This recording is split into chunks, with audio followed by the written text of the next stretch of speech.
What up guys, we're back with another video. The last video I posted, I got some comments about me driving the car. They wanted to see the car actually driving, so I decided to talk about how much I spent on this swap and go for a ride. I got a new, let's get going. I got a new microphone and phone mount, so I don't know how it's actually going to work, if you're going to be able to hear me good or not, so we'll give it a try. I want to thank everyone that shares the videos, comments, likes. I think we're at 139 subscribers, so if you guys can help me out and share the videos, share the channel, that helps a lot. So we're gonna go take a little drive, a little road I like to take when I'm bored. Nothing crazy, nothing wild, just quiet. Well, the car is not quiet, you know how the Mazdas are. Let me take my glasses.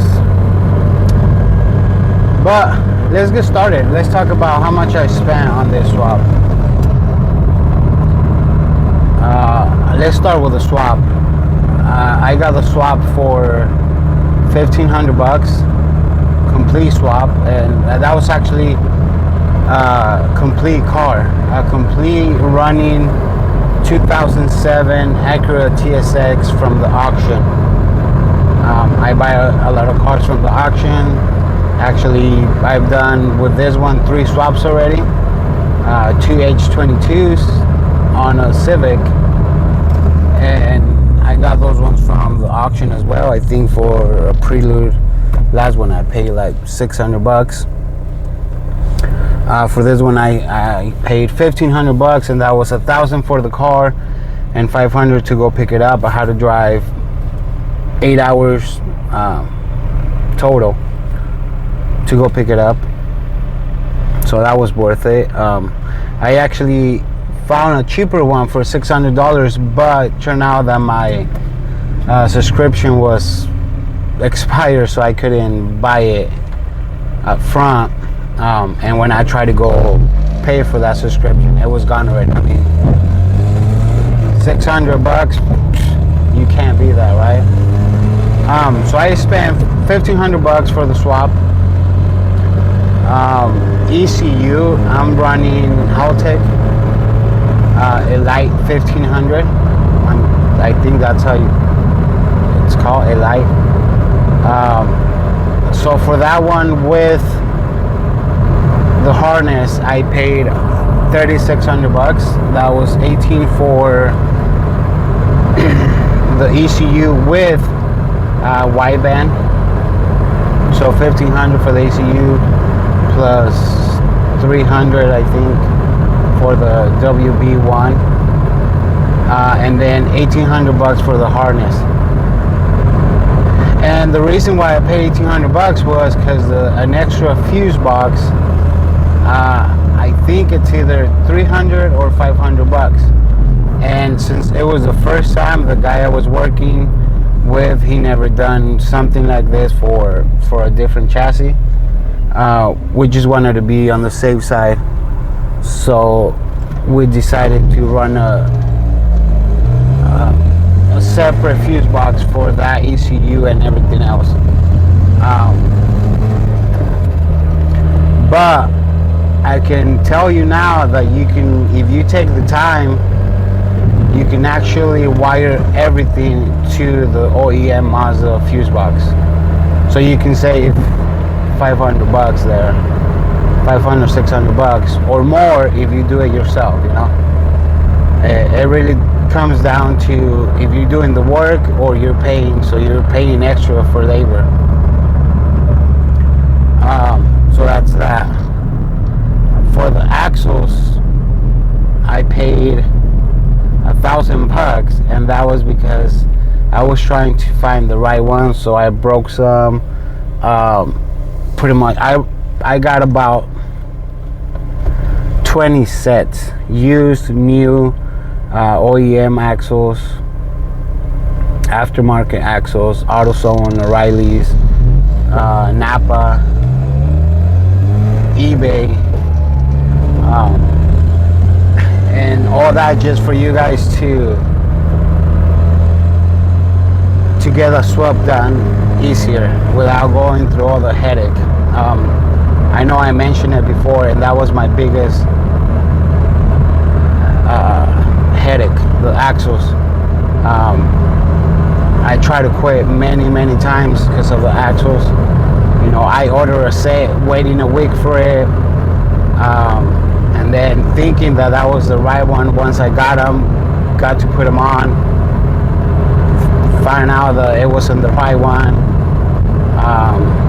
I returned, so I broke about 10 sets of axles that I stayed with, I have in my garage. And I returned about another 10 sets to the auto parts. I remember my last set, I returned to AutoZone. They actually took them out and inspected them because that was my 10th set in 2 months that I had returned. You know how they put your number, your account, and they have all the returns, all the warranties and all that?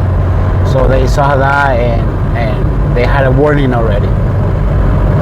Nothing wrong with the axles I returned. It was just I couldn't find the right ones. You know, I had the measurements and all that.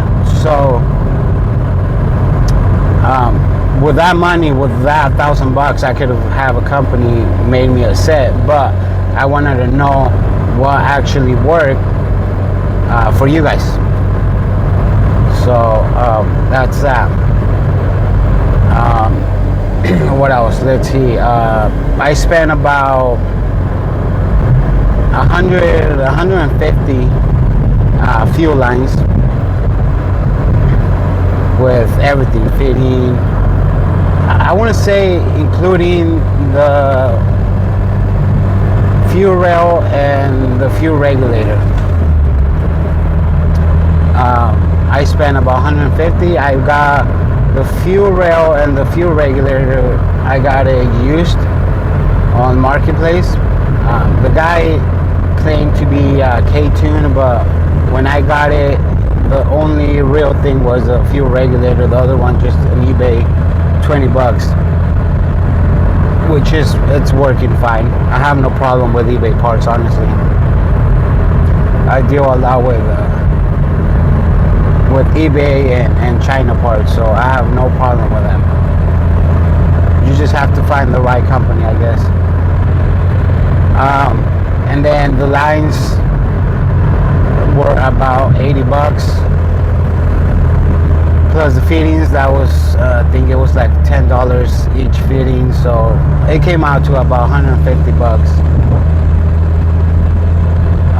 I'm trying to make this video not too long, which I think it's gonna be long anyways, but I'm trying to just keep going on the details. I don't want to bore you guys with non-related stuff. And then radiator, I have an MSP.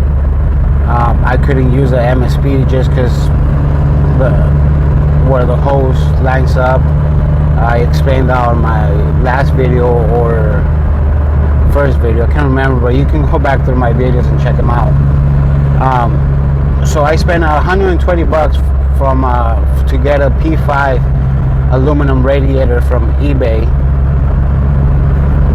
It's actually an automatic, which that might work in the future because it has a oil cooler. So that's kind of cool for those of you that utilize that. So I paid $120 for that radiator. It's not a dual core or anything. For a P5 radiator, it's working fine right now. Temperature outside it's about 75. I'm running 172 here, So I haven't seen more than 185 on what was yesterday. I think it was 85 yesterday. So it's been running good. And then for the exhaust, like I mentioned, I'm using the OEM Mazda exhaust from the Cadillac converter back. So I actually got a mid pipe. I paid $80 for that one, plus the flange to weld it to make it attach to each other. It was like $20, so like $100 for that. And they're expensive. I remember 2 years ago I did my Civic H22 and I got the same pipe and I paid from eBay. Now I couldn't even find them on eBay. I paid $20. This time I had to pay, it was 80 plus 20 the flange and the weld. That's labor cost, right? So $100 for that. And then we're down to the motor mounts.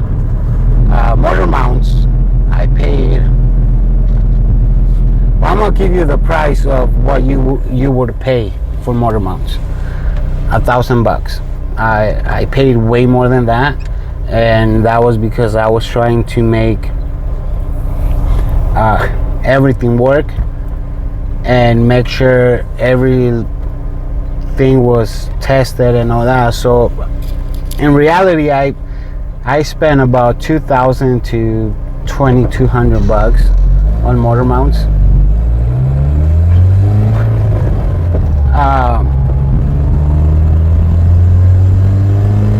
But what you guys will spend, it's about $1,000. Motor mounts about $1,000, and that's if you buy from me or you go different routes, like I mentioned on that video.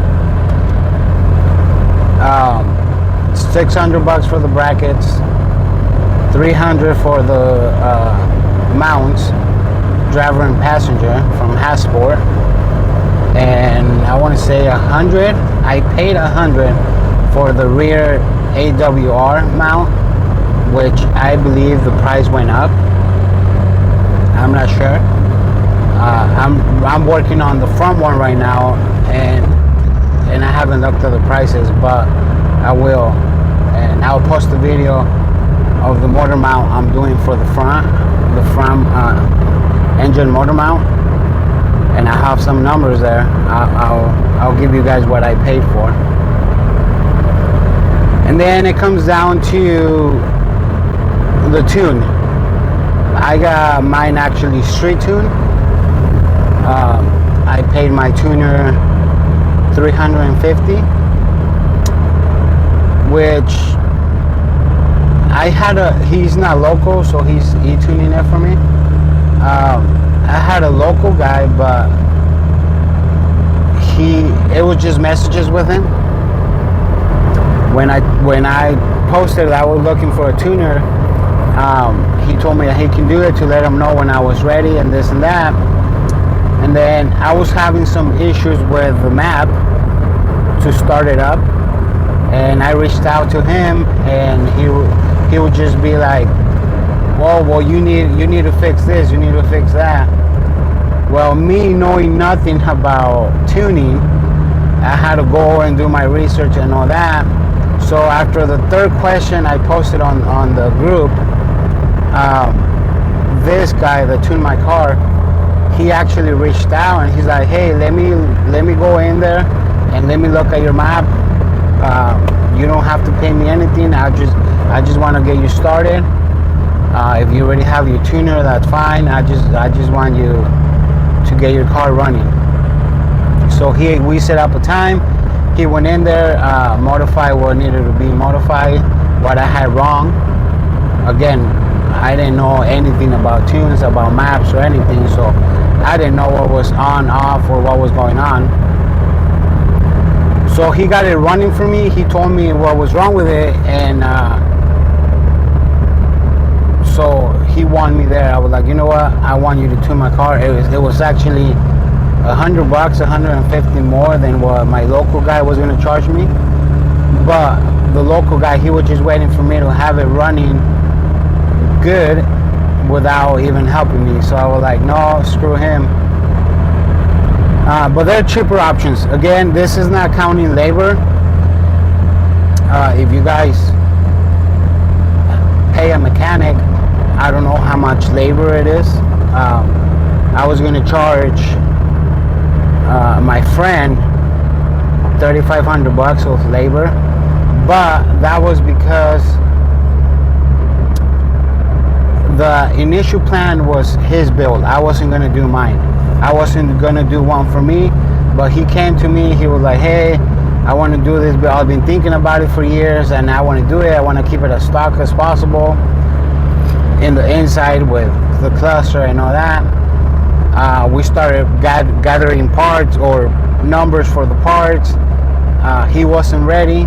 I got an opportunity to buy this Mazda, because I have another one. I didn't want to touch it because I wanted to drive it. I got the opportunity to get this car for $1,000.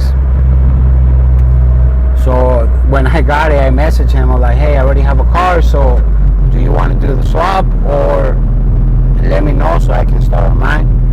He said he wasn't ready, so here we are with mine.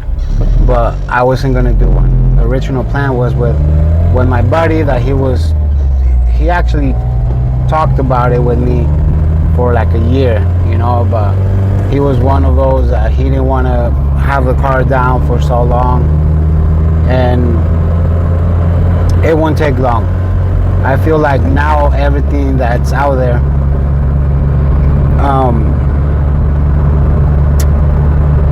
probably I would say 3 months that you'll be down with the car, and that's because waiting for parts.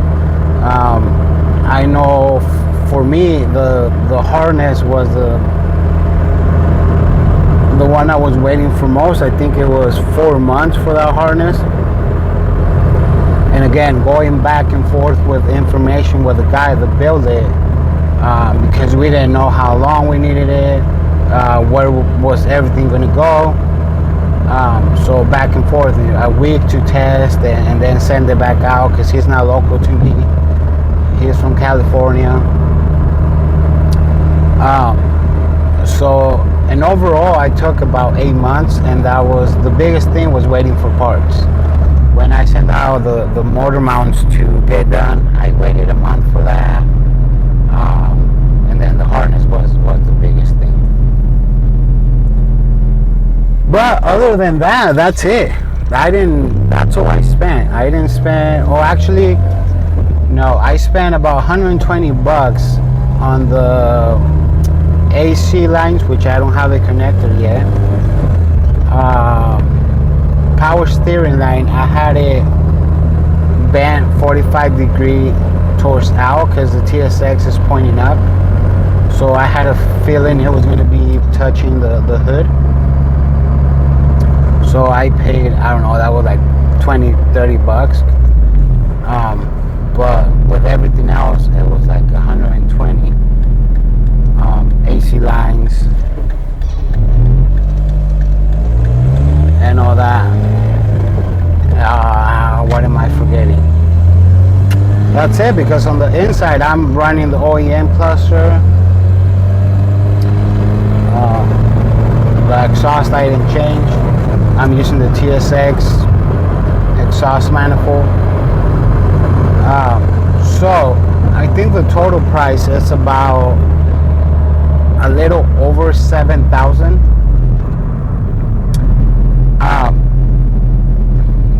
So plan to spend, if you're doing all the work, about $7,000 or more. But you can do it for less. You can buy parts for way cheap than what I paid. And honestly, I didn't spend those $7,000 because I got the complete TSX car, and I sold parts. Just the ECU and ignition, I sold it for $900.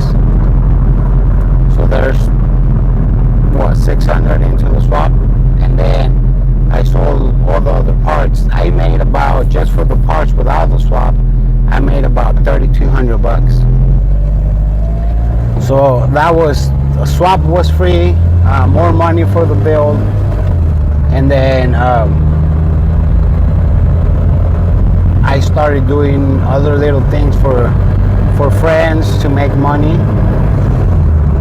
So now the whole 7,000 came out of my pocket, but fairly about, I'll say $2,000 did came out of my pocket. But again, you can spend way more if you have someone else do the labor for you. But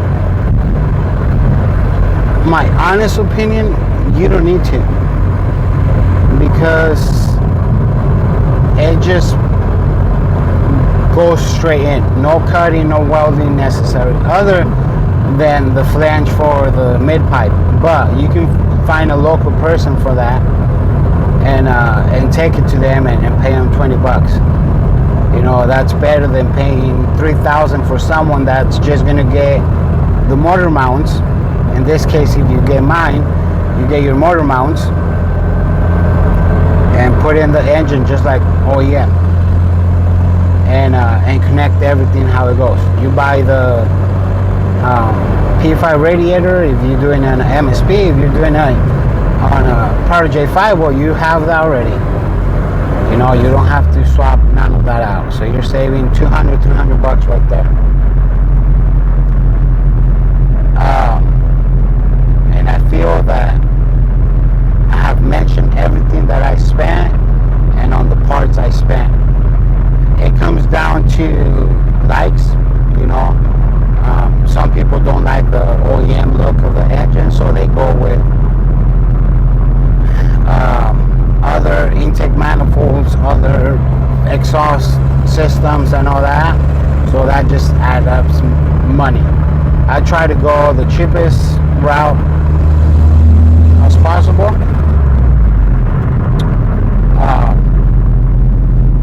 For you guys that want to do a budget friendly swap, and I think 7,000 is pretty good for a swap like this, where you have fun. I'm not turbo yet. Hopefully by this winter, I'm gonna park it and I go turbo. I'm working on the front engine mount right now. I want to go all-wheel drive. Been working on some parts for that, but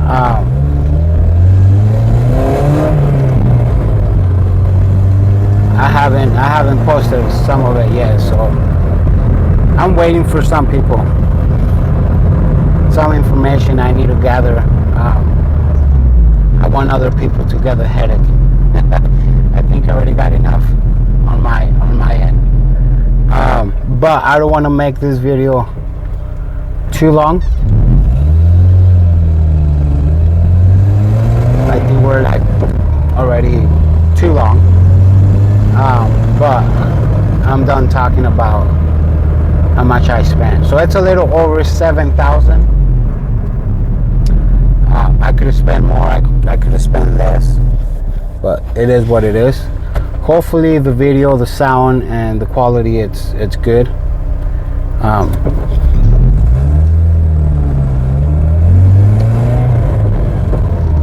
Any questions? Any concerns? Any feedback? Comment down below. I try to reply to everyone as soon as possible. And again, thanks for sharing. Thanks for watching. Share it with your friends, family. Even to talk shit, that's fine. You know. Again, you can comment your feedback, what you think it's wrong, what you think, why I should have done something different. I'll be reading you guys. Peace out.